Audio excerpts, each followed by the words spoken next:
Avant que Westeros ne transforme la télévision pour toujours, il fut façonné par les hommes et les femmes remarquables qui ont donné vie à ces personnages. Mais derrière les batailles, les dragons et les légendes reposent les histoires d'acteurs que nous avons perdus. Des performances emblématiques aux scènes finales inoubliables, ces 12 artistes ont laissé un héritage qui résonne encore profondément dans les 7 royaumes. Aujourd'hui, nous honorons les héros, antagonistes et voix qui ont rendu Game of Thrones mythique et dont la mémoire perdure. Neil Fingleton, mesurant l'incroyable taille de 2,31 mètres, était l'un des hommes les plus grands au monde. Avant d'entrer dans le domaine du jeu, il avait construit une carrière de basketteur professionnel en Europe comme aux États-Unis. Dans Game of Thrones, il donna vie à Mag le Puissant, le géant imposant qui combattit férocement lors de la bataille de Château Noir. Même sous des couches de lourdes prothèses et de costumes, la présence physique saisissante de Fingleton rendit le personnage inoubliable, faisant de lui l'une des créatures fantastiques les plus emblématiques jamais montrées à la télévision. Malgré son temps d'écran court, son impact fut immense. Neil Fingleton est décédé en 2017 à seulement 36 ans, laissant un héritage qui dépasse largement le nombre de rôles qu'il avait interprétés.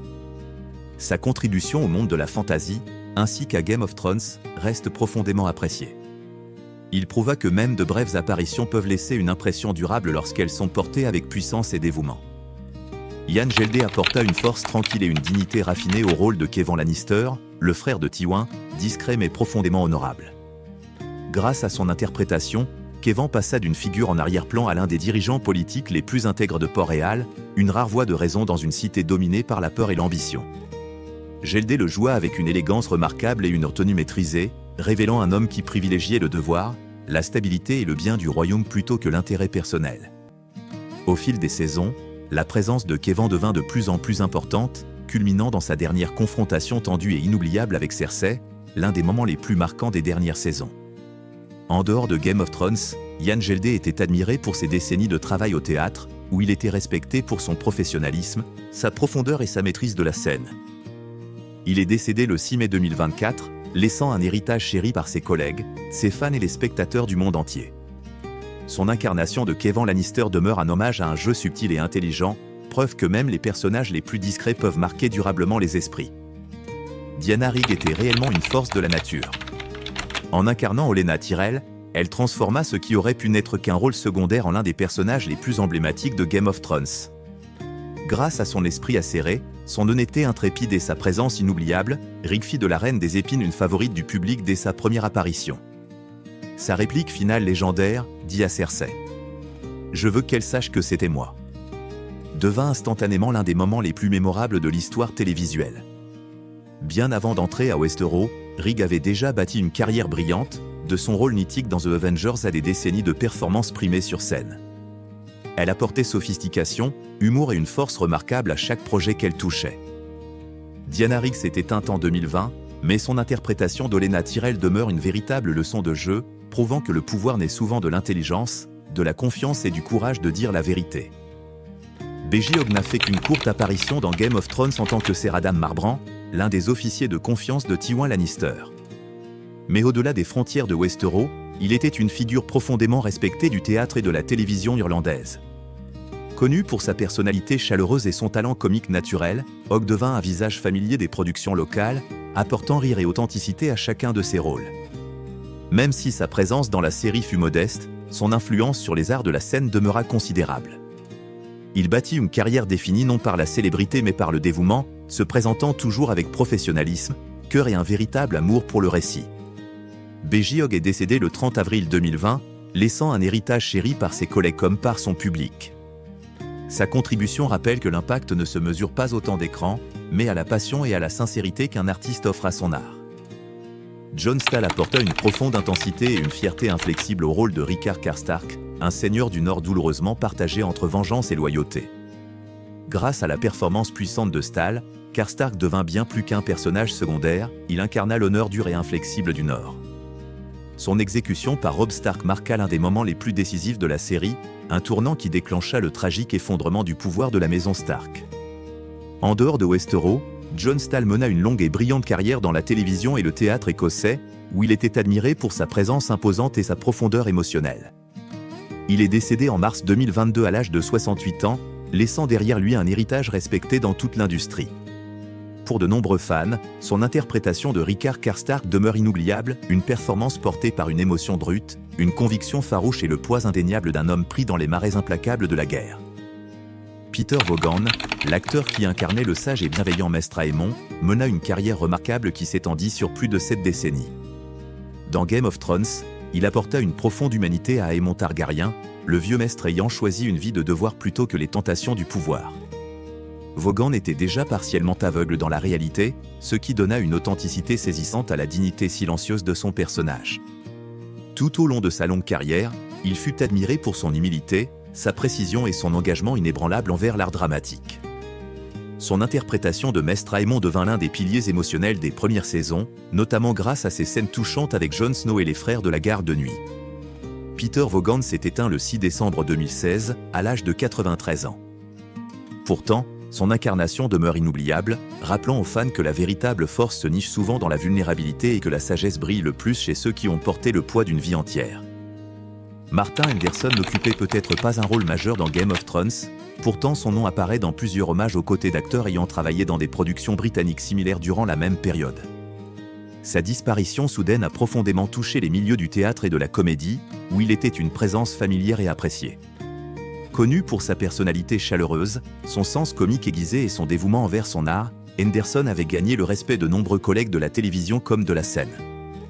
Même si son lien avec Game of Thrones reste discuté, le fait que son nom ait émergé dans divers messages et mémoriaux de fans et de professionnels démontre l'impact qu'il a laissé au fil de sa carrière. Sa vie rappelle que les contributions significatives ne proviennent pas toujours de la célébrité ou des rôles principaux. Parfois, ce sont les parcours plus discrets, les prestations secondaires et l'engagement constant envers le récit qui laissent la marque la plus durable. L'héritage de Martin Henderson perdure à travers les personnes qu'il a inspirées, les publics qu'il a touchés et les hommages sincères qui continuent de l'honorer. Darren Kent jouait un rôle modeste mais profondément émouvant dans Game of Thrones, le chevrier en deuil qui présente à Daenerys les restes calcinés de son enfant dans la saison 4. Même avec un moment très bref à l'écran, son interprétation marqua intensément les spectateurs du monde entier. Ce qui rend l'histoire de Darren Kent encore plus remarquable, c'est la vie qu'il menait hors caméra. Tout au long de sa carrière, il affronta de graves problèmes de santé, mais refusa de laisser la maladie le définir. Il continua d'agir, de réaliser et d'inspirer ceux qui l'entouraient par sa résilience et sa créativité. Kent est décédé en 2023 à seulement 36 ans, mais son dévouement envers son art lui valut le respect de ses collègues et de ses admirateurs. Sa scène bouleversante dans Game of Thrones reste inoubliable non seulement pour sa tragédie, mais aussi pour la sincérité qu'il y apporta. L'héritage de Darren Kent demeure courage, talent et détermination. Max von Sydow était déjà un acteur légendaire bien avant de pénétrer l'univers de Game of Thrones. Connu pour des rôles emblématiques dans L'Exorciste, Le Septième Sceau et d'innombrables autres classiques, il portait en lui une aura de gravité incomparable. En incarnant la Corneille à Troyeux, von Sydow insuffla au personnage un mystère profond et une puissance silencieuse.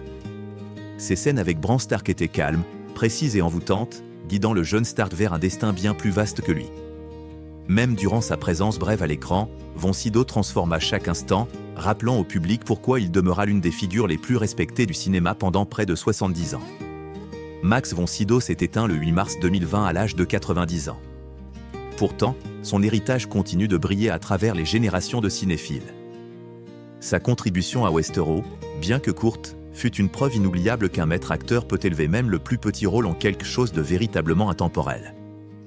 Gigi Murphy avait été choisi pour incarner Denis Malisté, l'un des membres les plus âgés et les plus respectés de la Garde de Nuit.